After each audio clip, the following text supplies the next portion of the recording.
The train whistle pierced the quiet afternoon air as Samantha Sullivan clutched her worn leather valise tighter, her knuckles whitening with anxiety. The vast Montana landscape stretched before her like an endless painting: golden prairies, distant purple mountains, and a sky so enormous it made her feel impossibly small. The train had slowed to a crawl, steel wheels grinding against the tracks as it approached Whispering Creek, a town that existed only in letters and promises exchanged over the past 6 months. Letters from a man she was supposed to marry, a stranger who had advertised for a wife in a Chicago newspaper. The platform came into view, a simple wooden structure attached to a small station house painted a fading yellow. Samantha's heart sank as she surveyed the empty wooden boards. No welcoming committee, no curious onlookers, and most importantly, no Peter Emerson, the cattle rancher who had written such beautiful words about his life in the West and his desire for companionship. A cold feeling of abandonment washed over her. Had it all been a cruel joke? Had she traveled over 1,000 miles only to find herself stranded in a strange town? "Last stop, Whispering Creek," the conductor called out, sliding open the door to her car. "Mind your step, miss." Samantha nodded politely, gathering her courage along with her belongings. 22 years old, and she had never been this far from home in her life. Chicago was a distant memory now, along with the cramped apartment she'd shared with 3 other factory girls, the relentless noise of the city, and the unwanted advances of her former employer. This was to be her fresh start. With a deep breath, she stepped down onto the wooden platform, the late afternoon sun warming her face despite the crisp autumn air. Her simple blue traveling dress, her finest possession, fluttered slightly in the breeze. "Is there anyone meeting you, miss?" the conductor asked kindly, handing down her second bag. "There was supposed to be," Samantha replied, attempting to keep her voice steady. "A Mr. Peter Emerson." The conductor's expression softened with recognition. "Pete's ranch is about 3 miles east of town. Perhaps he was delayed." Before she could inquire further, the conductor tipped his hat and moved on, leaving Samantha alone on the platform as the train belched steam and slowly pulled away. The sound of its departure felt like the closing of a door behind her, leaving her stranded in this unfamiliar world. Minutes passed as she stood there, uncertain of her next move. The station master had gone inside, and only a few townspeople moved about in the distance. Whispering Creek was certainly not Chicago, a single dusty main street lined with wooden buildings, a church steeple visible at one end, and scattered homes surrounding the town center. Just as despair began to take root, Samantha heard the sound of hoofbeats approaching rapidly from the east. She turned to see a cloud of dust rising from the dirt road, and within moments, a rider appeared, pushing his horse hard. The man pulled his mount to a skidding halt at the edge of the platform, dust billowing around him. He was tall and broad-shouldered, with sun-bronzed skin and eyes the color of a summer sky. His dark blonde hair was windswept beneath his wide-brimmed hat, and several days' worth of stubble lined his strong jaw. He wore simple work clothes, a faded blue shirt, worn leather vest, and denim trousers tucked into scuffed boots. "Miss Sullivan," he called out, breathless, as he swung down from his saddle. "Samantha Sullivan?" She nodded, relief flooding through her. "Yes, I'm Samantha." The man, Peter Emerson, she presumed, removed his hat and held it against his chest. His eyes were filled with an emotion she couldn't quite identify as he approached, boots thudding against the wooden platform. "I apologize for not being here when your train arrived," he said, his voice deep and tinged with regret. "One of my hands broke his leg this morning, and I had to ride for the doctor." He paused, his gaze sweeping over her with undisguised wonder. "I've been waiting my whole life for this moment, Miss Sullivan, to finally meet you." The sincerity in his voice caught her off guard. This was not the practiced charm of city men she was accustomed to. There was something raw and honest in his words that stirred something deep within her. "Mr. Emerson?" she replied, extending her gloved hand, determined to maintain her composure despite her racing heart. "I'm pleased to finally make your acquaintance as well." He took her hand, his calloused palm warm against her fingers. "Please, call me Peter, or Pete, as most folks around here do." "Then you must call me Samantha." A smile broke across his face, transforming his weathered features. "Samantha," he repeated, as though testing how the name felt on his tongue. An awkward silence stretched between them as they stood there, two strangers bound by letters and promises, now face to face for the first time. Samantha felt the weight of expectation hanging in the air. This man was to be her husband, yet she knew so little about him beyond what he had written. "I've arranged a room for you at Mrs. Holloway's boarding house in town," Peter said, finally breaking the silence. "I thought you might want some time to settle in well, before we proceed with our arrangement." Relief washed over Samantha. She had feared he might expect her to go directly to his ranch, to immediately assume the role of wife. His consideration touched her. "That's very thoughtful of you," she said sincerely. Peter nodded, seeming pleased with her response. "I thought perhaps we could have supper together this evening, at the hotel restaurant. It's the finest establishment in Whispering Creek, though I reckon that's not saying much compared to Chicago." "I would like that very much." He smiled again, more relaxed this time, and reached for her bags. "Let me take these for you. My horse Thunder is gentle enough, but I've borrowed a wagon from the livery to transport your belongings. It's just around the corner." As they walked together toward the street, Samantha stole glances at the man beside her. He moved with the easy confidence of someone accustomed to physical work, yet there was a gentleness in the way he carried her bags, in how he matched his long stride to her shorter one. The wagon was indeed waiting, a simple but sturdy vehicle with a bay horse hitched to it.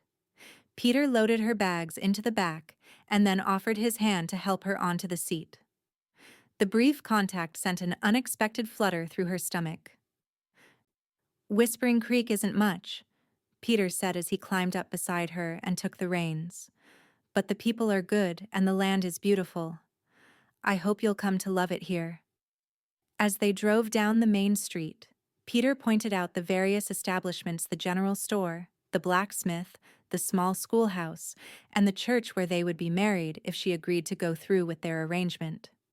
Samantha noted how people waved to Peter, calling out greetings, some eyeing her with undisguised curiosity. "News travels fast in a small town," Peter explained apologetically. "Everyone knows I sent for a bride." "And what do they think of that?" Samantha asked, suddenly self-conscious. Peter's hands tightened slightly on the reins. "Some think I'm a fool for bringing a city woman out here. Others are just surprised I'm finally settling down after all these years." He glanced at her, a hint of vulnerability in his expression. "Truth is, I never found what I was looking for until I read your letter." Samantha felt her cheeks warm at his words. Her response to his advertisement had been impulsive, written late one night after a particularly difficult day at the factory. She had poured her heart onto those pages, describing her dreams of a different life, her weariness with the city, and her desire for open spaces and honest work. She hadn't expected the eloquent reply that had arrived 2 weeks later, or the correspondence that had followed, each letter revealing more of the thoughtful, hard-working man beside her. They arrived at Mrs. Holloway's boarding house, a neat 2-story building with a wraparound porch adorned with potted geraniums. Before Peter could climb down, the front door swung open to reveal a plump, pleasant-faced woman in her 50s. "You must be Miss Sullivan," she called out cheerfully, wiping her hands on her apron as she descended the porch steps. "We've been expecting you. I'm Martha Holloway." "Pleased to meet you, Mrs. Holloway," Samantha replied as Peter helped her down from the wagon. "I've prepared my best room for you, dear." South-facing, with a lovely view of the mountains. Mrs. Holloway turned to Peter with a knowing smile. And don't you worry, Pete Emerson. I'll take good care of your bride-to-be. Peter ducked his head, clearly embarrassed. Thank you, Mrs. Holloway. I appreciate it. Shall I fetch your bags, dear? Mrs. Holloway asked Samantha. I'll bring them in, Peter insisted, already reaching into the wagon.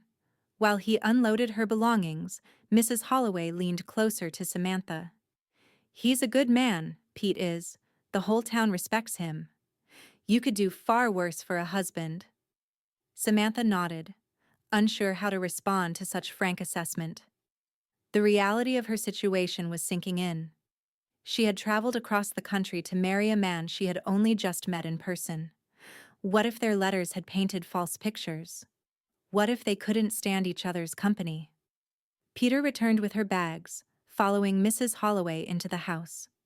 Samantha trailed behind, taking in the homey interior with its patterned wallpaper and polished wooden floors.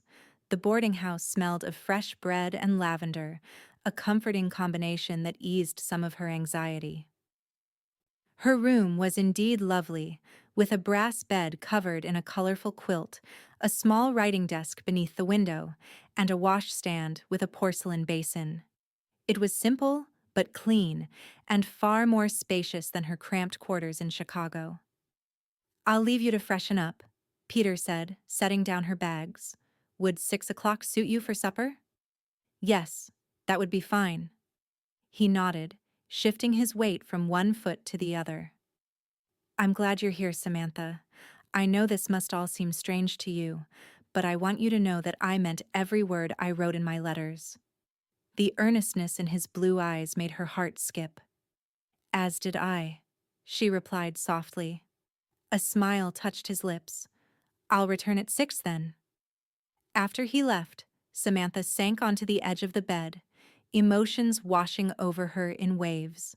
Fear, excitement, doubt, and hope all mingled together. Peter Emerson seemed to be everything his letters had promised: kind, honest, and respectful. But could she truly build a life here, in this remote town, with a man she barely knew? She moved to the window, gazing out at the distant mountains. The vast landscape both frightened and exhilarated her. Chicago, with its crowded tenements and sooty air, seemed a world away. Here, the sky stretched endlessly, promising freedom and possibility. A fresh start, she whispered to herself, touching the cool glass of the window. That's all I wanted. With renewed determination, she turned to her valise. She had 3 hours to prepare for dinner with the man who might become her husband, 3 hours to gather her courage and open her heart to the possibility of the life she had dreamed of finding in the West. Peter's wife, Holloway, proved to be a wealth of information as she helped Samantha prepare for her dinner with Peter. The older woman chattered happily as she brought up a pitcher of warm water and offered to press Samantha's best dress, a modest garment of deep green wool that brought out the amber flecks in her hazel eyes. Peter Emerson has owned that ranch of his for nearly 7 years now, Mrs. Holloway explained as she expertly wielded the heavy iron. Came here from Colorado with nothing but determination and a good head for cattle. Now he's got one of the finest spreads in the county, 3,000 acres, they say, with a creek running right through the property. Samantha sat at the small vanity, brushing her chestnut hair until it shone.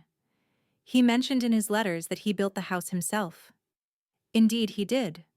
Started with just 2 rooms, but he's added to it over the years. Now it's quite respectable: 4 bedrooms, a proper kitchen, and even a sitting room with real glass windows ordered all the way from Denver. Mrs. Holloway held up the freshly pressed dress. He's been preparing for a wife for some time, though many of us wondered if he'd ever actually send for one. Why is that? Samantha asked, curious about the man who had written her such thoughtful letters. Mrs. Holloway's expression softened. Pete keeps to himself mostly, works harder than any man I know, but he's careful with his heart. There was talk a few years back of him courting Sarah Jenkins, the schoolteacher, but nothing came of it. She smiled reassuringly. But the way he spoke of you, dear his mail-order bride, well, I've never seen him so animated. Samantha felt her cheeks warm at the thought. We only exchanged letters. Sometimes words on paper reveal more truth than words spoken face to face, Mrs. Holloway said wisely. Now, let's get you into this dress. Pete will be here before you know it. At precisely 6 o'clock, a knock sounded at the boarding house door. Samantha's heart leaped into her throat as she heard Mrs. Holloway greeting Peter downstairs. She took one last look in the small mirror, hardly recognizing the woman who stared back at her.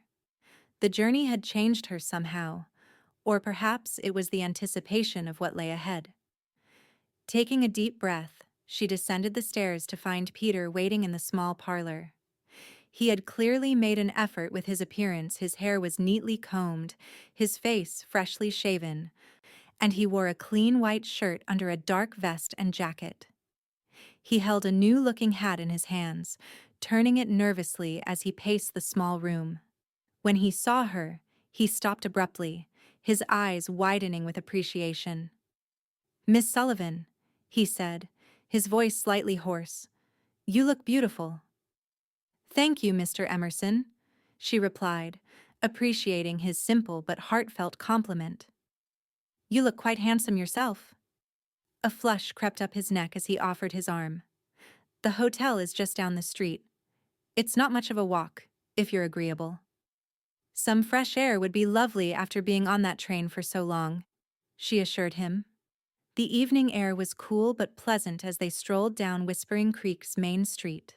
The setting sun bathed the buildings in golden light, softening their rough edges and lending the modest town a certain charm. More than a few curious glances were directed their way, but Peter seemed oblivious, his attention focused entirely on her. "I hope your room at Mrs. Holloway's is comfortable," he said. "Very much so. She's been most welcoming." "Good, that's good." He hesitated before continuing. "I want you to know that I don't expect you to make any decisions right away. About our arrangement, I mean. You should take all the time you need to be sure." His consideration touched her. "I appreciate that, Peter. This is all very new to me." "To me as well," he admitted with a self-deprecating smile. "I've never courted a lady properly before. And I've never been courted," she confessed. "So perhaps we can learn together."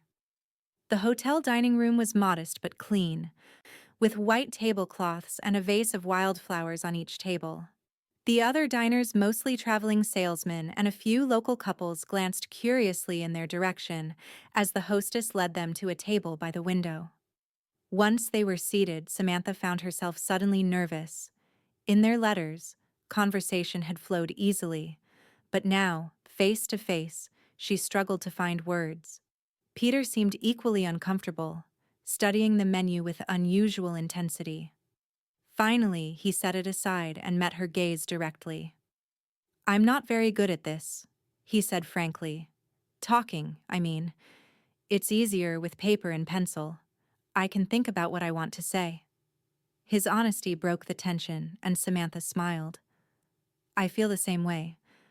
But perhaps we could start with something simple. Tell me about your day before you came to meet my train." Relief washed over his features.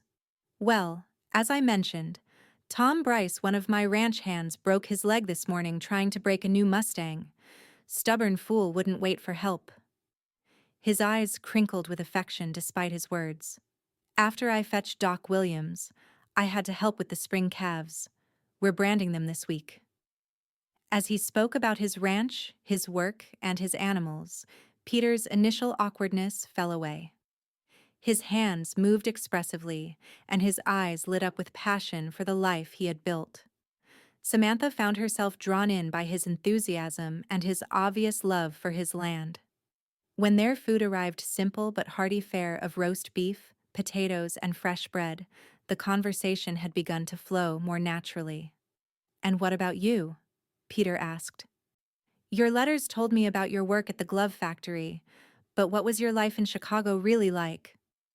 Samantha considered her response carefully. "Challenging," she finally said. After my parents died 5 years ago, I had to make my own way. The factory work was difficult and the pay meager, but I managed. She didn't mention the unwanted advances from the foreman or the constant fear of losing her position if she refused him. Some truths were better left unspoken, at least for now. You mentioned sisters in your letters, Peter prompted. Yes, Patricia and Mary, both married now with families of their own. She smiled at the thought of her nieces and nephews. Patricia's husband works for the railroad in Philadelphia, and Mary moved to St. Louis last year when her husband took a position at a bank there. You must miss them. I do, she admitted, but we were never particularly close, especially after our parents passed. They have their lives, and She paused, looking around the modest dining room at the man sitting across from her. I suppose I'm creating mine now. Peter's gaze softened. I hope Whispering Creek can become home for you, Samantha. It's not Chicago, but it has its own kind of beauty. I can see that already, she replied honestly. There's a certain peace here that I never found in the city. Their conversation continued through the meal and into dessert apple pie that Peter insisted was the best in the territory. As they talked, Samantha began to see that the man before her was indeed the same thoughtful, intelligent person who had penned those letters. There was no deception, no false pretenses, only a genuine desire for connection. After dinner, Peter suggested a short walk before returning to the boarding house. The night was clear, stars emerging like diamonds against the velvet sky. They strolled toward the edge of town where the buildings gave way to open prairie. I've never seen so many stars, Samantha remarked, her head tilted back in wonder. One of the benefits of country living, Peter replied, his voice warm with pride. On clear nights at the ranch, it feels like you could reach up and touch them. They stopped at a small wooden bench overlooking a meadow where wildflowers nodded in the gentle breeze. After a moment's hesitation, they sat side by side, a respectful distance between them. May I ask you something, Peter? Samantha ventured after a comfortable silence. Anything. Why did you decide to advertise for a wife? Surely there must be eligible women even in a town as small as Whispering Creek. Peter considered her question, his profile strong against the starlit sky. There are a few, I suppose, but after watching my parents' marriage, the way they genuinely cared for each other, how they built a life together based on mutual respect, I knew I wanted something more than convenience. He turned to face her. When I read your letter, Samantha, I felt like I was hearing the voice of someone who understood what I was seeking. A partnership. A shared vision. His sincerity touched her deeply. I felt the same way about your response. There was such honesty in your words. They sat in companionable silence for a few moments, the distant howl of a coyote echoing across the prairie. Tomorrow, Peter said finally, I'd like to show you the ranch, if you're willing. It's not a commitment, he added quickly, just a chance for you to see what your life might be like if you decide to stay.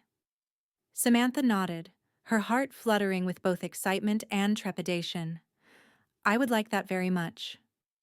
As they walked back toward the boarding house, their hands occasionally brushed against each other, sending small shivers of awareness through Samantha. By the time they reached Mrs. Holloway's front porch, the awkwardness of their initial meeting had been replaced by a growing sense of comfort in each other's presence. Thank you for a lovely evening, Samantha said as they paused at the door. The pleasure was mine, Peter replied. I'll come for you at 9 tomorrow morning if that suits you. It does. He hesitated, then reached for her hand, his touch gentle as he raised it to his lips for a brief, chaste kiss. Good night, Samantha. Good night, Peter. As she watched him walk away, his tall figure disappearing into the darkness, Samantha felt a cautious hope blossoming in her heart. Perhaps this leap of faith wasn't so foolish after all. Perhaps, in this wild and beautiful land, she might find not only a new beginning but also the kind of love she had always secretly yearned for. The morning dawned clear and crisp, with a hint of warmth promising in the bright sun that streamed through Samantha's window. She dressed carefully in her most practical outfit, a sturdy brown skirt, white blouse, and a fitted jacket. Mrs. Holloway had advised her to wear sturdy boots for the ranch visit, and Samantha was grateful for the warning as she laced up her most comfortable pair. Over breakfast of fresh biscuits, eggs, and strong coffee, Mrs. Holloway offered more insights about the area and its inhabitants.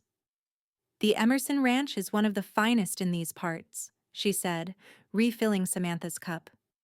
"Pete runs primarily cattle, but he's got some fine horses too.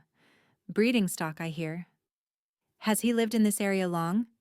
Samantha asked, curious about Peter's history. "About 7 years now. Came from Colorado originally, as I mentioned. His parents had a small ranch there, but both passed within a year of each other influenza, I believe. Pete sold their property and came here looking for a fresh start." Mrs. Holloway's expression grew thoughtful. "He worked for Old Man Davidson for 2 years, saved every penny, then bought his own land when Davidson decided to retire. Built it up from nothing, that ranch. Shows real character, if you ask me." Before Samantha could inquire further, a knock sounded at the front door. Mrs. Holloway hustled to answer it, returning moments later with Peter in tow. He looked refreshed and energetic in his work clothes, a clean chambray shirt, sturdy denims, and a well-worn leather vest. "Good morning," he greeted her, hat in hand. "I hope you slept well." "Very well, thank you," Samantha replied, aware of Mrs. Holloway's interested gaze bouncing between them. "I've brought the wagon," Peter continued, "and I packed a lunch. Thought we might eat by the creek if the weather holds." The consideration behind his planning touched her. "That sounds lovely." "Take a shawl, dear," Mrs. Holloway advised. "The breeze can be cool, especially near the water." With her shawl draped over her arm and her bonnet securely tied, Samantha allowed Peter to escort her to the waiting wagon. This one was different from the simple vehicle of yesterday, slightly larger, with a proper bench seat padded with a blanket for comfort. 2 strong bay horses stood in the traces, their coats gleaming in the morning sun. "This is my regular wagon," Peter explained as he helped her up. "I use it for supplies and such." As they drove out of town, Samantha found herself relaxing in Peter's company. The awkwardness of their first meeting had given way to a comfortable familiarity that surprised her. Perhaps their months of letter writing had established a foundation stronger than she'd realized. The road followed the contours of the land, winding through rolling hills dotted with wildflowers and occasional stands of aspen trees. In the distance, the mountains rose majestically against the blue sky, their peaks still capped with snow despite the spring warmth. "It's beautiful," Samantha breathed, taking in the vast landscape. Peter smiled, pleased by her reaction. "Wait until you see the valley where the ranch sits. My father always said, 'Find land with water, timber, and a view, and you'll never want to leave it.' I'd like to think I managed all 3. As they crested a gentle hill about 3 miles from town, the valley opened up before them. A winding creek cut through verdant pasture land where cattle grazed contentedly. A stand of cottonwoods marked the creek's path, their pale green leaves shimmering in the breeze. And nestled at the base of a protective ridge sat a sturdy log home, smoke curling from its stone chimney. "Welcome to the Lazy E," Peter said, a note of pride in his voice. "Lazy E?" Samantha questioned. He chuckled. "My brand a sideways E. Tom Bryce claims I named it that because there's nothing lazy about the place or the work we do here." As they approached, Samantha could see that the house was larger than she had imagined, with a wide covered porch wrapping around 2 sides. Nearby stood a large barn, several smaller outbuildings, and corrals where horses moved about. A bunkhouse sat a respectful distance from the main house, smoke rising from its chimney as well. "How many men work for you?" she asked, suddenly nervous at the thought of meeting so many strangers. "Just 3 full-time Tom Bryce, whom you know is laid up with a broken leg, William Youngblood, and Eduardo Vasquez. During roundup and branding, I hire on a few more temporary hands." He glanced at her, reading her apprehension. "They're good men, Samantha. Loyal and hardworking."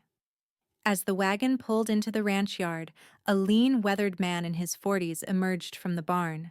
His dark hair was streaked with gray at the temples, and he moved with the easy grace of a lifelong horseman.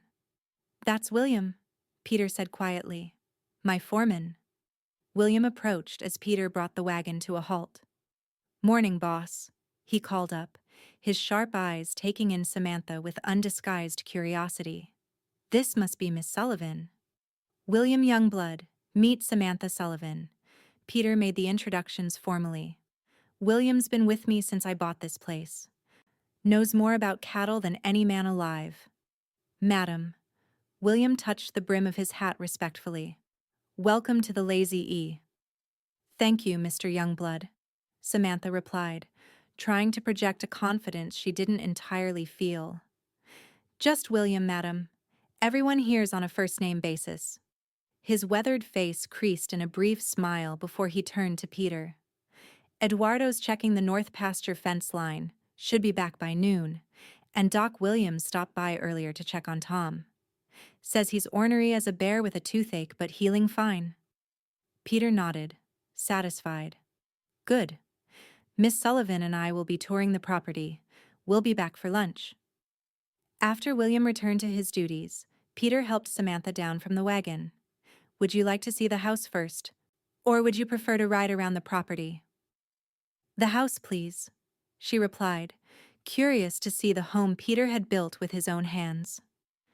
He led her up the path to the broad front porch, hesitating slightly before opening the door. "It's not fancy," he warned.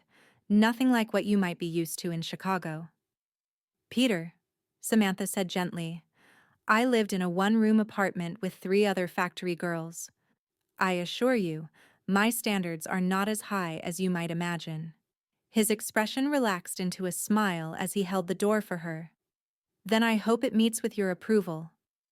The main room was larger than Samantha had expected, with a stone fireplace dominating one wall. Simple but sturdy furniture, a long table with benches, several wooden chairs, and a small sofa covered in faded blue fabric filled the space. Braided rugs softened the plank floor, and curtains of unbleached muslin hung at the windows. What struck Samantha most, however, was the care evident in every detail. The floors were swept clean, the furniture polished, and a vase of wildflowers sat on the table. This was a house well tended, despite the absence of a woman's touch. "It's lovely," she said honestly. Peter's shoulders relaxed slightly. "The kitchen's through here," he said, leading her through a doorway. The kitchen was equipped with a large cast-iron stove, a sink with a hand pump for water, and ample shelving stocked with basic supplies. A small table with 4 chairs sat beneath a window that looked out toward the barn. "I added the pump last year," Peter explained. "Before that, we had to carry water in from the well. There's a proper root cellar outside as well, for keeping food cool." As he showed her the rest of the house, 2 downstairs bedrooms and 2 more upstairs, plus a small study where he kept the ranch accounts, Samantha began to understand the life Peter had built here. It was a life of purpose and hard work, but also one of quiet accomplishment. Every addition to the house, every improvement to the property represented years of effort and planning. "This would be your room," Peter said somewhat awkwardly, showing her the largest upstairs bedroom. "If you decide to stay, that is." He hesitated. "We would be properly married first, of course, in the church in town, but I would never presume. That is, I understand that you might need time to become comfortable with marriage." His considerate stammering touched her deeply. Thank you, Peter, for understanding. He nodded, clearly relieved to have navigated that particular conversation. Shall we see the rest of the ranch now? Outside, Peter saddled 2 horses, a gentle mare named Daisy for Samantha, and his own gelding, Thunder. Have you ridden before? He asked as he adjusted the stirrups to suit her height. A few times, in the park in Chicago, she admitted, but never in the open country like this. Daisy will take good care of you, he assured her. She's steady as they come. With Peter's help, Samantha mounted the mare, arranging her skirt as modestly as possible while still sitting securely in the saddle. Once he was satisfied that she was comfortable, Peter swung easily onto Thunder's back. We'll take it slow, he promised, leading the way out of the ranch yard. As they rode side by side across the rolling pasture land, Peter pointed out features of his property, the best grazing areas, the line of trees that marked the boundary with his neighbor to the east, the distant hills where he sometimes hunted deer and elk. The creek runs year-round, he explained as they approached the sparkling water. Even in the driest summers, it never fails. That's rare and valuable in these parts. They dismounted near a stand of cottonwoods, and Peter spread a blanket in the dappled shade. From his saddlebag, he produced a simple but appetizing lunch-cold chicken, fresh bread, cheese, apples, and a jar of preserved peaches. Mrs. Holloway packed this, he admitted with a smile. My cooking skills are limited to coffee, beans, and whatever I can roast over a fire. Then it seems I might have a purpose here after all, Samantha teased gently as she accepted a plate from him. His expression grew serious. You'd have many purposes, Samantha. A ranch needs a woman's touch. Yes, but that's not why I wrote to you. He hesitated, choosing his words carefully. I've built something here that I'm proud of, but at the end of the day, coming home to an empty house, it's not the life I want. I want a partner. Someone to share the good days and help weather the bad ones. The sincerity in his blue eyes made her heart flutter. And you believe I could be that someone? I believe you could, he said quietly. Your letters showed me a woman of intelligence, courage, and determination.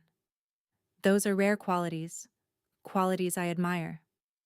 He glanced away, suddenly self-conscious. But I understand if this isn't what you expected, or if you find me not to your liking. The stage goes back east twice a week. I would never hold you to our arrangement if you're unhappy. Samantha considered his words, and the man before her. Peter Emerson was not what she had expected. He was better. Honest, hard-working, and fundamentally decent, he offered something she had never thought to find: respect and the possibility of a true partnership. I'm not unhappy, Peter, she said softly. Quite the opposite. Everything I've seen today only confirms what I sensed in your letters. You're a good man who has built something meaningful here. Hope flickered in his eyes. Then you might consider staying? Becoming my wife? I think I would like to try, she answered honestly. If you'll be patient with me as I learn about ranch life. The smile that spread across his face was like the sun breaking through clouds. I can be very patient, Samantha, and I'm a pretty good teacher. Or so Tom tells me when he's not cursing my name for making him muck out stalls. Their laughter mingled with the sound of the creek bubbling over rocks and the whisper of leaves overhead. As they finished their lunch and packed away the remains, Samantha felt a sense of rightness settle over her. The decision to come west had been impulsive, perhaps even reckless, but standing here in this beautiful place with this honest man, she couldn't bring herself to regret it. As they mounted their horses to return to the ranch, Peter reached across the space between them to briefly touch her hand. Thank you, he said simply. For what?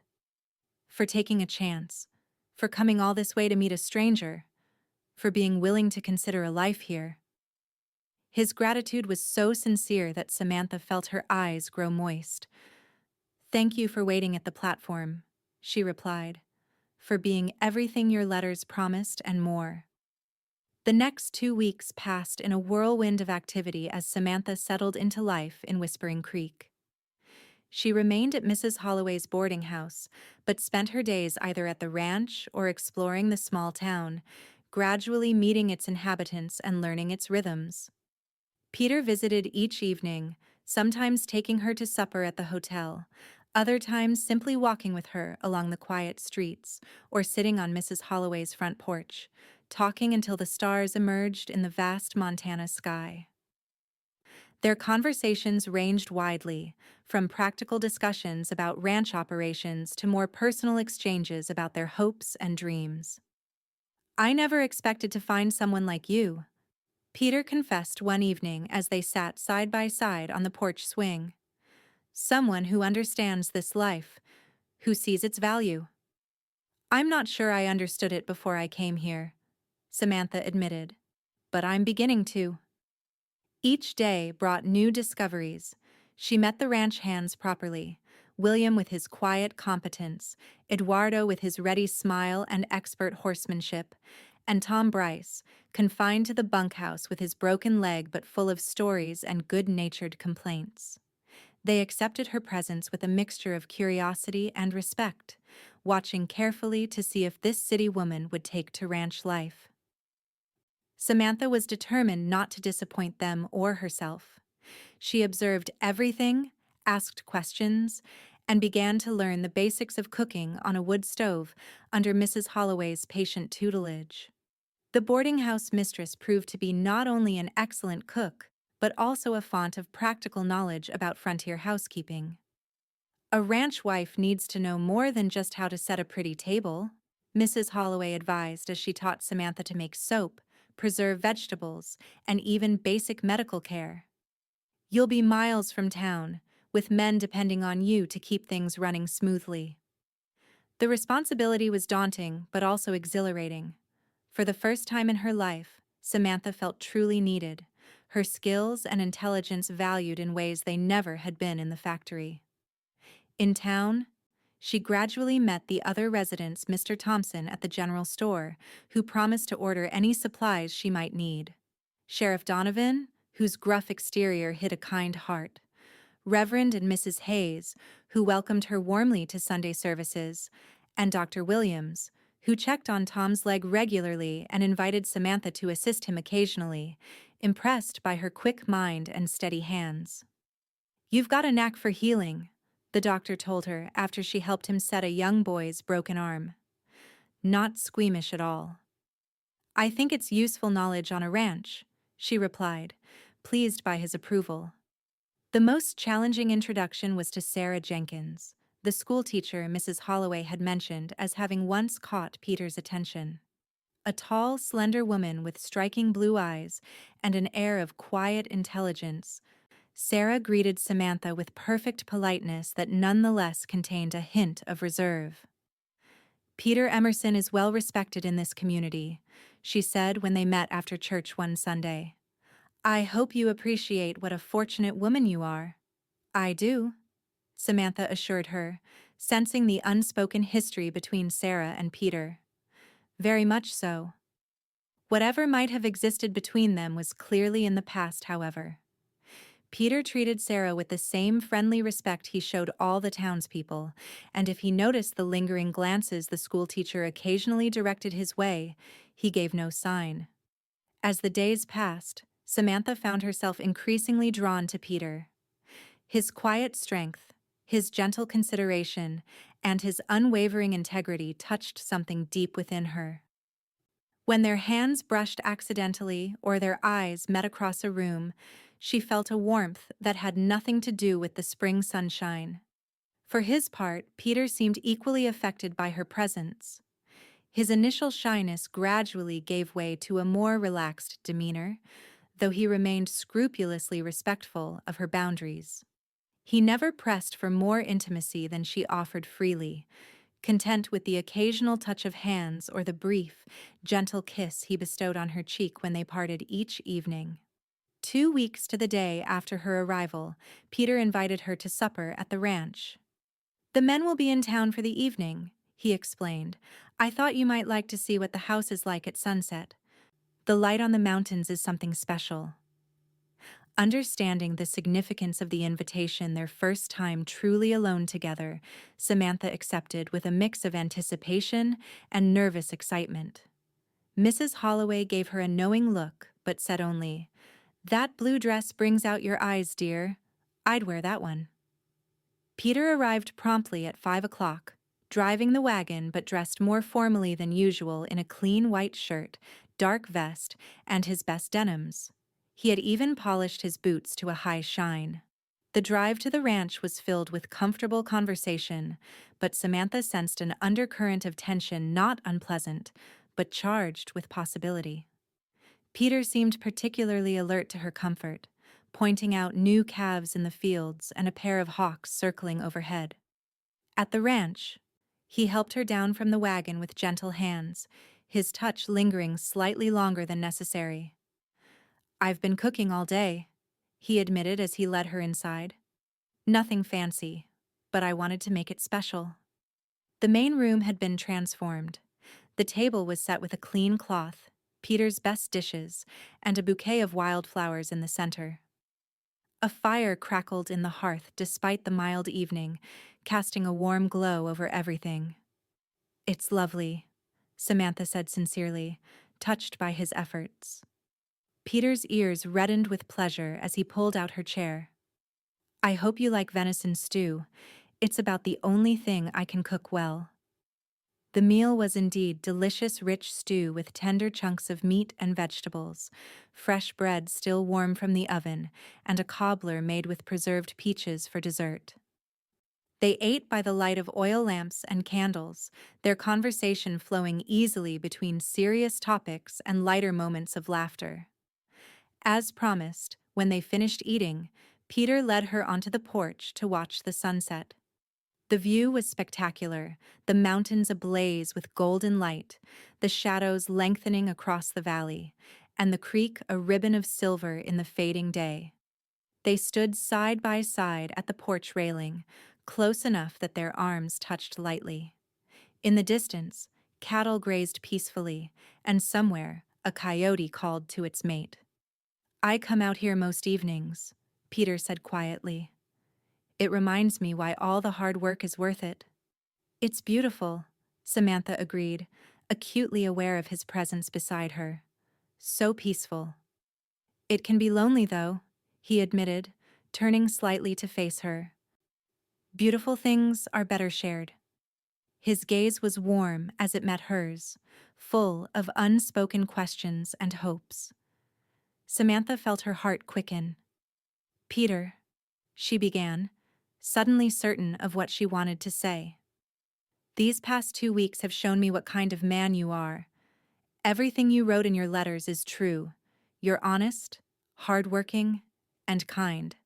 I—" She hesitated, then continued with determination.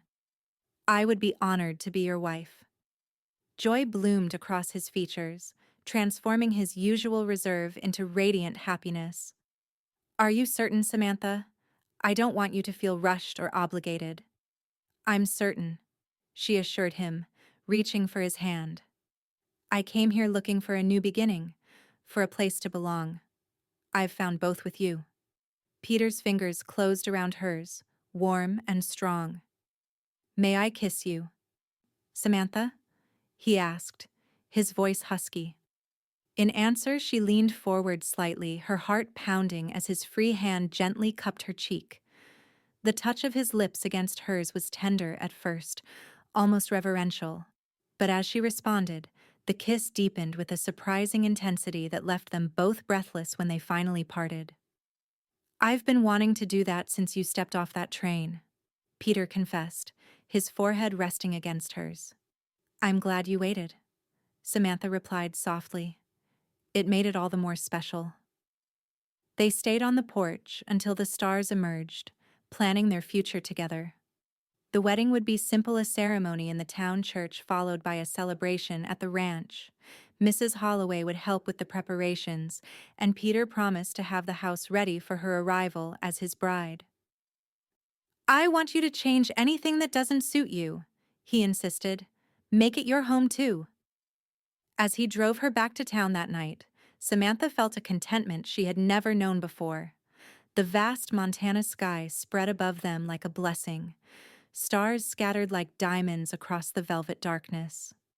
She had traveled west with little more than hope and courage, and found more than she had ever dared to dream. The news of their engagement spread quickly through Whispering Creek. Mrs. Holloway was delighted, immediately offering to help Samantha prepare for the wedding and her new role as a ranch wife. Reverend Hayes agreed to perform the ceremony in 2 weeks' time, giving them just enough opportunity to prepare, while respecting the fact that they had, in a sense, been committed to each other since Samantha agreed to come west. No sense in a long engagement when you've already made up your minds, the Reverend said practically, and it'll give you time to settle in before winter comes. The women of the town rallied around Samantha with advice, gifts, and assistance. Mrs. Thompson from the general store helped her select fabric for new curtains and quilts. Doc Williams's wife presented her with a comprehensive medical kit complete with detailed instructions for treating common ranch injuries. Even Sarah Jenkins eventually thawed, offering Samantha books from the school library on local plants and their uses. The children would love it if you'd visit the school sometime, the teacher said, her initial reserve giving way to cautious friendship. Many of them have never been further east than Helena. Peter, meanwhile, threw himself into preparing the ranch for his bride. With William and Eduardo's help, he repainted the house, built new shelving in the kitchen, and constructed a proper washroom addition with a large copper tub for bathing. A lady shouldn't have to bathe in a washtub by the stove, he explained, when Samantha expressed surprise at this luxury during one of her visits to the ranch. Tom Bryce, finally mobile with the aid of crutches, supervised the construction of a small greenhouse against the south side of the house. For growing herbs and such through the winter, he explained. My mother always had one back in Missouri. Said it kept her sane during the long snow months. The care and thought behind these preparations touched Samantha deeply. Each addition to the house represented not just Peter's desire to make her comfortable, but also his commitment to their shared future. As the wedding day approached, Samantha divided her time between learning ranch skills and preparing for the ceremony. She practiced her riding daily, gradually becoming more confident on horseback under Peter's patient instruction. She helped with basic ranch chores, determined to understand every aspect of the life she was embracing. In the evenings, they often sat together on the porch of the ranch house or Mrs. Holloway's boarding house, sometimes talking, sometimes simply enjoying each other's company in comfortable silence. Their initial awkwardness had given way to an easy intimacy that surprised and delighted them both. I never thought it could be like this, Peter confessed one evening as they watched a spectacular sunset from the ranch porch. When I sent that advertisement, I hoped for companionship, maybe eventual affection. I never expected to fall in love? Samantha finished for him when he trailed off, her heart racing at her own boldness. His eyes, when they met hers, were filled with emotion. Yes, he said simply, to fall in love. The admission changed something between them, deepening their connection. Their moments alone became precious opportunities to learn each other's hearts more fully, to exchange soft words and increasingly passionate kisses that left them both yearning for their wedding day. 3 days before the ceremony, disaster struck. A violent storm swept through the valley, a late spring tempest that brought lightning, hail, and flash flooding. The creek that ran through Peter's property swelled dramatically, threatening the lower pastures where many of the new calves grazed. Word reached town in the early evening when Eduardo rode in, soaked to the skin and desperate for help. The north bridge is gone, he reported breathlessly to Peter, who had been having supper with Samantha at the hotel. William's trying to move the herd to higher ground, but the water's rising fast. Peter was on his feet instantly, his face grave. How many men do we need? As many as can ride, Eduardo replied grimly. We've got 37 calves and their mothers in that pasture, plus the yearling steers. I'll come too, Samantha said firmly, already reaching for her shawl. Peter hesitated, clearly torn between concern for her safety and recognition of her determination. It's dangerous, Samantha. The creek. I can help, she insisted. I've been practicing my riding, and you'll need everyone available. After a moment's consideration, he nodded. Stay close to me and do exactly as I say. Sheriff Donovan quickly organized a rescue party himself. Peter, Eduardo, two of the livery stable hands, and Mr. Thompson's son from the general store. Samantha refused to be left behind, and to her surprise, Sarah Jenkins also volunteered. I grew up on a farm in Oregon, the schoolteacher explained simply. I know cattle. The ride to the ranch was harrowing, rain lashing at them as lightning split the sky.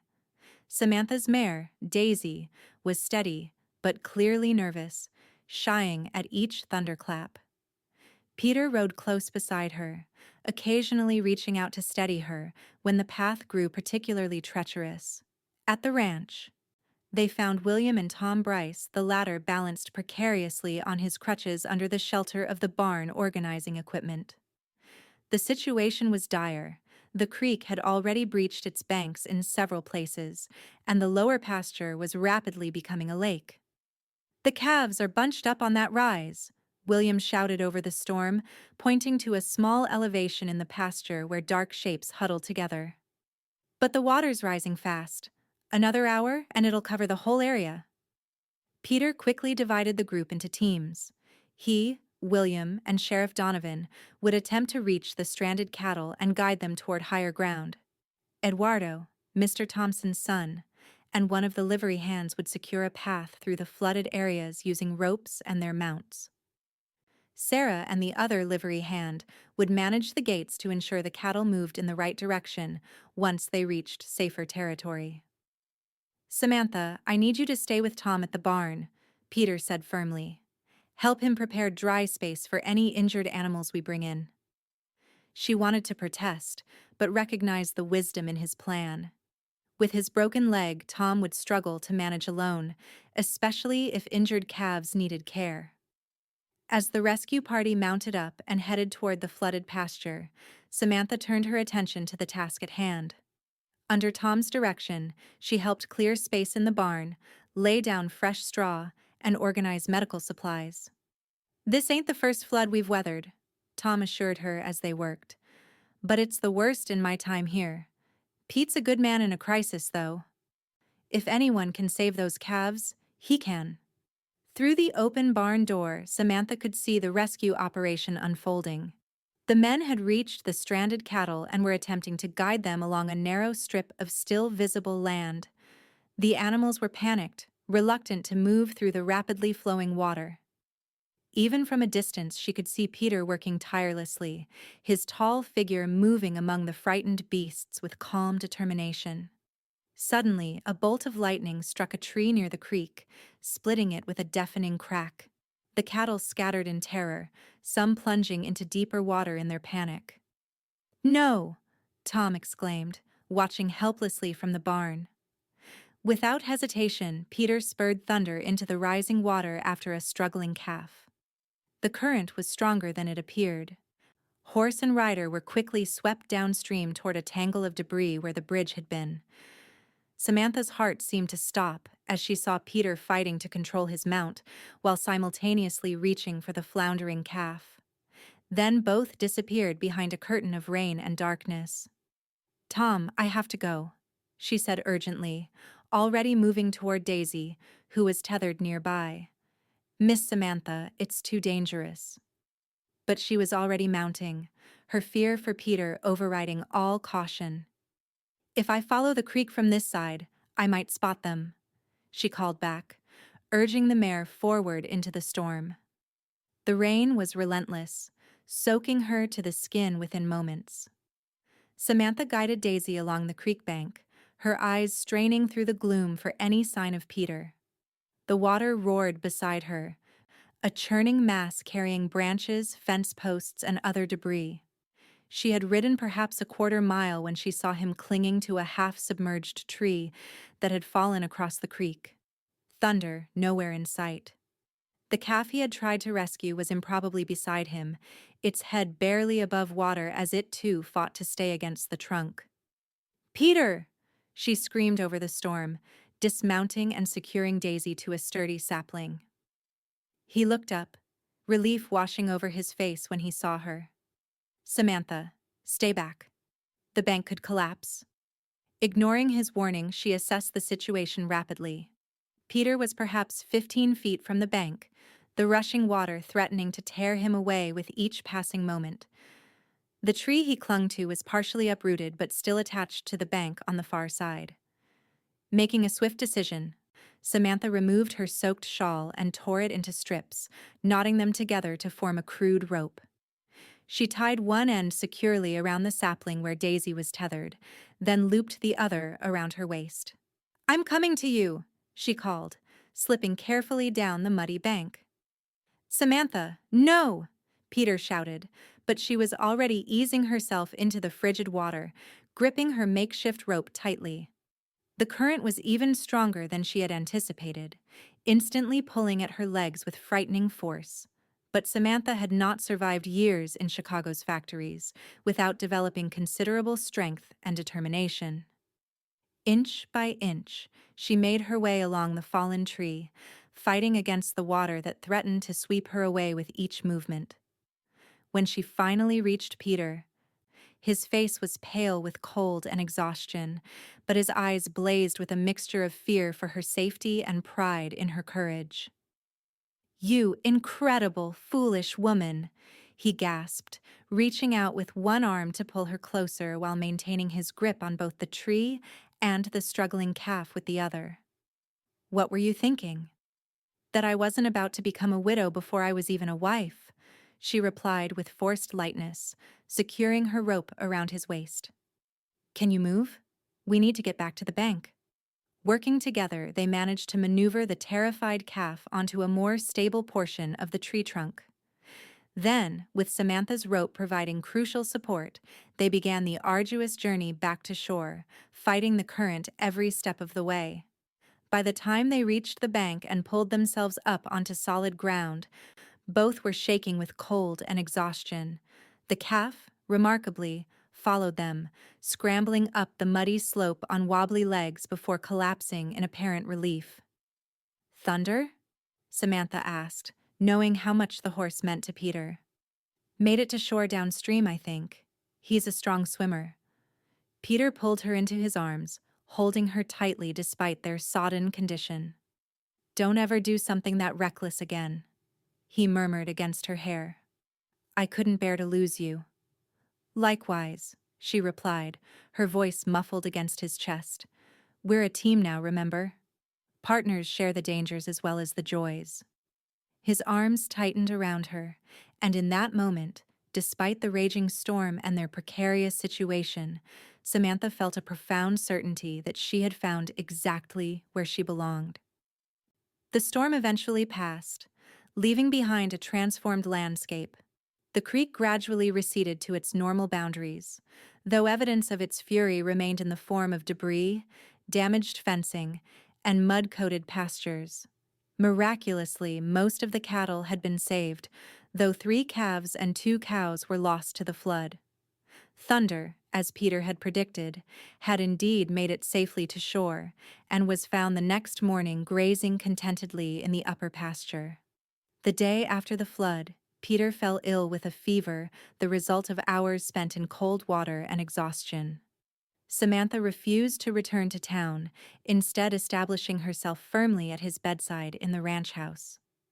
With Mrs. Holloway's remedies and Doc Williams's advice, she nursed him through 2 days of feverish sleep, cool compresses, and herbal teas.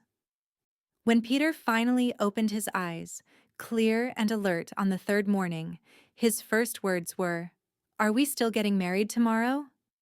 Samantha laughed with relief, the tension of the past days finally breaking. "Unless you've changed your mind about wanting a stubborn wife who doesn't follow instructions." His hand found hers, squeezing weakly but with feeling. I've never been more certain of anything in my life. True to his word, despite Doc Williams's concerns about his recovery, Peter insisted on proceeding with the wedding as planned. I've waited long enough, he said firmly when the doctor suggested postponement. A little weakness won't stop me from saying my vows. The ceremony itself was simple but deeply meaningful. The small church in Whispering Creek was filled to capacity with townsfolk and neighboring ranchers, all curious to witness the union of Peter Emerson and his mail-order bride. Mrs. Holloway had helped Samantha create a wedding dress from fine cream-colored fabric, ordered specially from Helena, its simple lines and delicate lace trim perfectly suited to both the occasion and Samantha's natural elegance. Peter, still somewhat pale but standing straight and proud in his best suit, waited for her at the altar, his expression transforming from nervous anticipation to awestruck joy as she walked toward him on Sheriff Donovan's arm, the lawman having volunteered to give her away in the absence of family. "You're the most beautiful thing I've ever seen," Peter whispered when she reached his side. "Even more beautiful than Montana sunsets?" she teased gently. "Far more," he assured her, his eyes never leaving hers as Reverend Hayes began the ceremony. Their vows were traditional, but spoken with heartfelt sincerity. When Peter placed a simple gold band on her finger, one that had belonged to his mother, he later told her Samantha felt tears of happiness well in her eyes. This was more than she had dared hope for when she responded to his advertisement so many months ago. This was a true beginning, a partnership founded on mutual respect, shared courage, and deepening love. The celebration afterward at the ranch was joyous and relaxed. William, Eduardo, and a recovered Tom Bryce had decorated the yard with lanterns and wildflowers. Tables laden with food prepared by the women of the town stretched beneath a canopy of trees, and Mr. Davidson, the former owner of the ranch, provided fiddle music that soon had everyone dancing on the packed earth of the yard. As the afternoon turned to evening, Peter led Samantha away from the festivities to a quiet spot overlooking the valley. The sunset was particularly spectacular, painting the mountains with gold and crimson light. "Happy?" he asked, his arm around her waist. "Very," she replied, leaning against him. "Though I think I might need a few more riding lessons before the next flood." He laughed, the sound warm and relaxed. "I was thinking we might wait a while before facing another natural disaster. Perhaps focus on less dangerous adventures." "Such as?" "Building a life together," he said simply. "Expanding the ranch.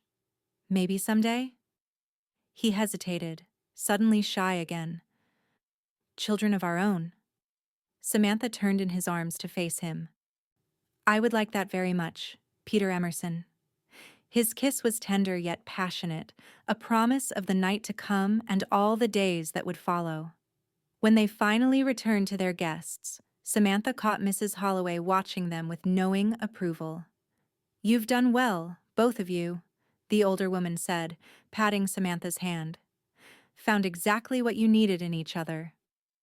Later, after the last guests had departed and the ranch hands had tactfully retired to the bunkhouse, Samantha stood in the bedroom that was now truly theirs, and felt a curious mixture of nervousness and anticipation.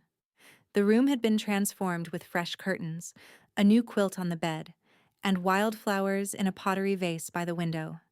Someone Mrs. Hayes, she suspected, had scattered rose petals across the quilt. When Peter entered, freshly washed and wearing only a clean nightshirt and trousers, his expression reflected her own blend of desire and uncertainty. "I meant what I said before," he told her softly, crossing the room to take her hands in his. "We have all the time in the world. I would never rush you." In answer, Samantha reached up to touch his face, her fingers tracing the strong line of his jaw. "I'm not afraid, Peter. Not with you." His smile was luminous as he bent to kiss her, and all uncertainty melted away in the warmth of their shared passion. Their coming together was tender at first, then increasingly ardent as initial awkwardness gave way to genuine desire and deep emotional connection. In the quiet aftermath, as they lay entwined beneath the quilt, Samantha felt a profound sense of homecoming. "I never imagined it could be like this," Peter murmured against her hair. "When you stepped off that train, I thought I was lucky just to have found a willing bride. I never dreamed I'd find the other half of my soul." "I think perhaps we were meant to find each other," Samantha replied softly. "All those miles between Chicago and Montana, all the choices that led us to that platform. It seems too perfect to be mere coincidence." He kissed her temple gently. "Then I'm grateful for whatever fate or providence brought you to me. And I promise to spend the rest of my life making sure you never regret your journey west." "I already know I won't," she assured him, nestling closer into his embrace.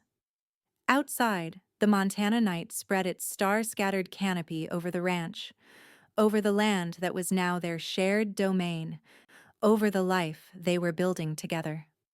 5 years later, the spring sunshine streamed through the kitchen windows of the Emerson ranch house, illuminating the warm, lived-in space that was the heart of their home. Samantha hummed softly as she kneaded bread dough, her capable hands working the soft mass with practiced skill. Through the open door, she could hear the delighted squeals of 3-year-old Emma as she helped her father and 4-year-old James feed the chickens in the yard. So much had changed in 5 years, and yet the essential rhythms of ranch life remained the same, the seasonal cycle of calving, branding, and roundup. The daily tasks of feeding animals, mending fences, and tending the garden. The quiet evenings by the fire when the children were asleep, and she and Peter had time to themselves. The ranch had prospered under their joint care. Peter's cattle operation had expanded, with William now managing a separate herd on adjacent land that Peter had purchased 2 years earlier. The original house had grown too, with another bedroom added for the children and a proper office where Samantha kept the ranch accounts with meticulous accuracy. Her role had evolved in ways she could never have anticipated that first day in Whispering Creek. Beyond being a wife and mother, she had become an integral part of the ranch's operations, her natural intelligence and organizational skills complementing Peter's practical knowledge and hard work.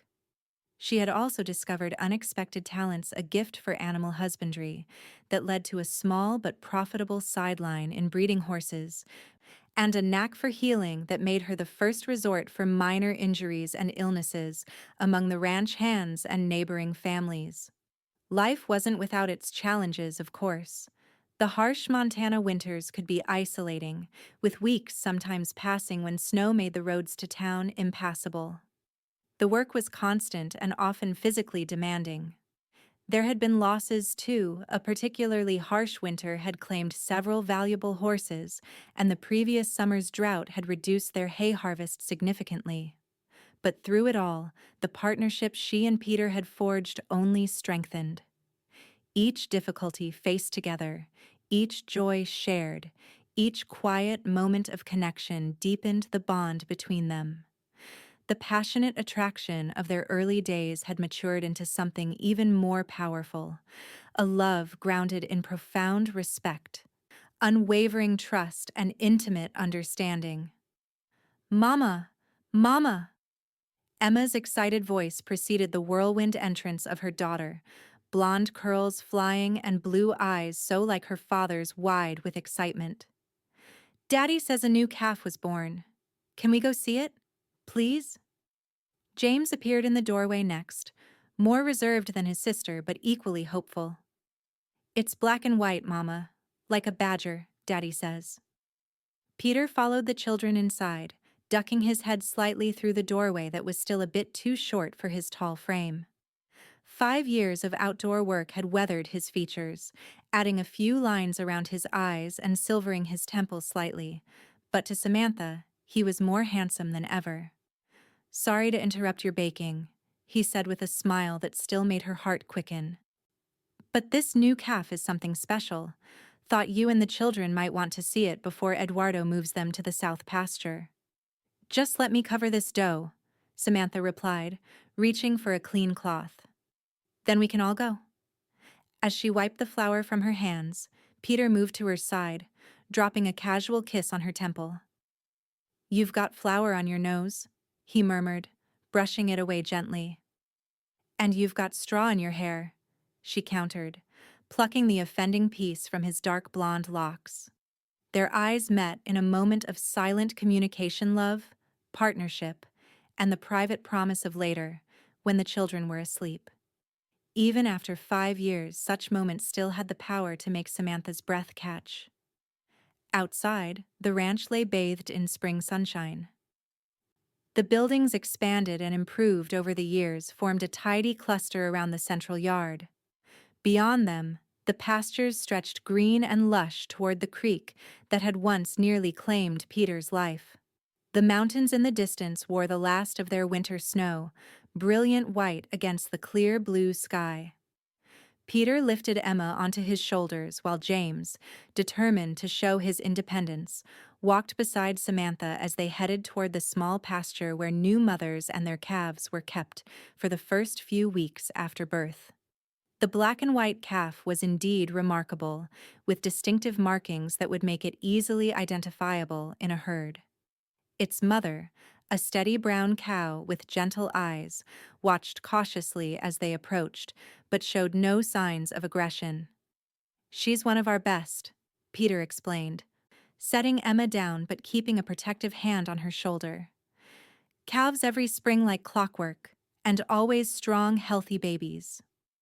Like you, Mama, James observed with the straightforward logic of a 4-year-old. You gave us Emma, and now you're going to give us another baby. Samantha exchanged a startled glance with Peter. They had only confirmed her pregnancy the week before and hadn't yet told the children. How did you know that, buddy?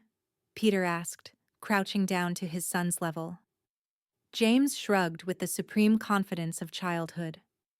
Tom told Eduardo that the missus was expecting again, and Eduardo told William that Mrs. Emerson would need extra help come harvest time because of the new baby. He looked up at Samantha with serious brown eyes. Her eyes, everyone said. Is it true? Are we getting a new baby? Yes, it's true, Samantha confirmed, exchanging an amused glance with Peter over their son's head. News traveled fast on a ranch, apparently even when it wasn't meant to travel at all. The baby will come in the autumn, around harvest time. I want a sister, Emma declared firmly, reaching out cautiously to touch the calf's soft nose. I want a brother, James countered. Sisters are too noisy. Well, we'll have to wait and see what God sends us, Peter said diplomatically, though his eyes, when they met Samantha's, held a world of joy and gratitude. As they walked back to the house, Emma once again perched on her father's shoulders, and James running ahead to examine an interesting rock, Peter slipped his arm around Samantha's waist. Happy? He asked softly, echoing the question he had posed 5 years earlier on their wedding day. Completely, she assured him, leaning into his solid warmth. Are you? His smile was answer enough, but he elaborated anyway. More than I ever thought possible. Sometimes I still can't believe my good fortune that you answered my advertisement, that you were brave enough to travel all that way to meet a stranger.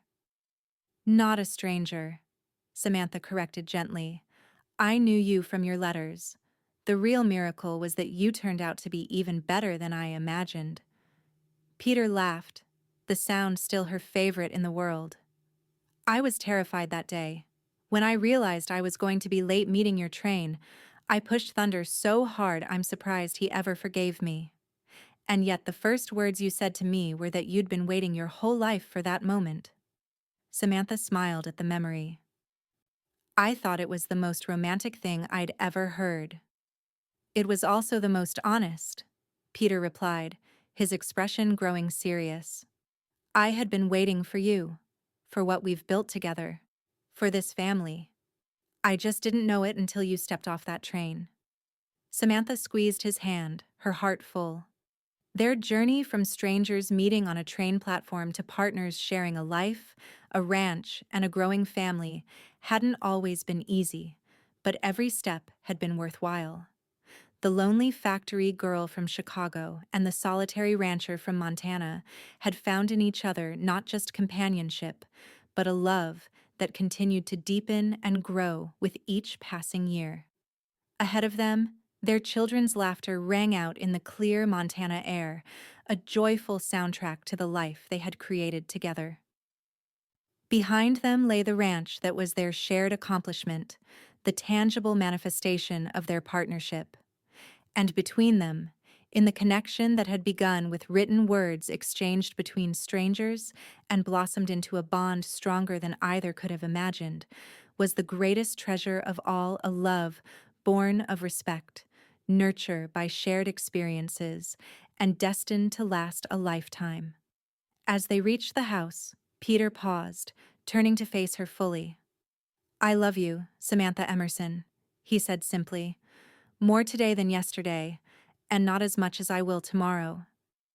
"And I love you," she replied, standing on tiptoe to brush her lips against his. "My cowboy who waited his whole life for a mail-order bride." His smile, as he bent to kiss her properly despite Emma's giggling protests from her perch on his shoulders, contained all the warmth and promise of the Montana sunshine. And Samantha knew, with bone-deep certainty, that this man, these children, this land, this life was exactly where she was meant to be.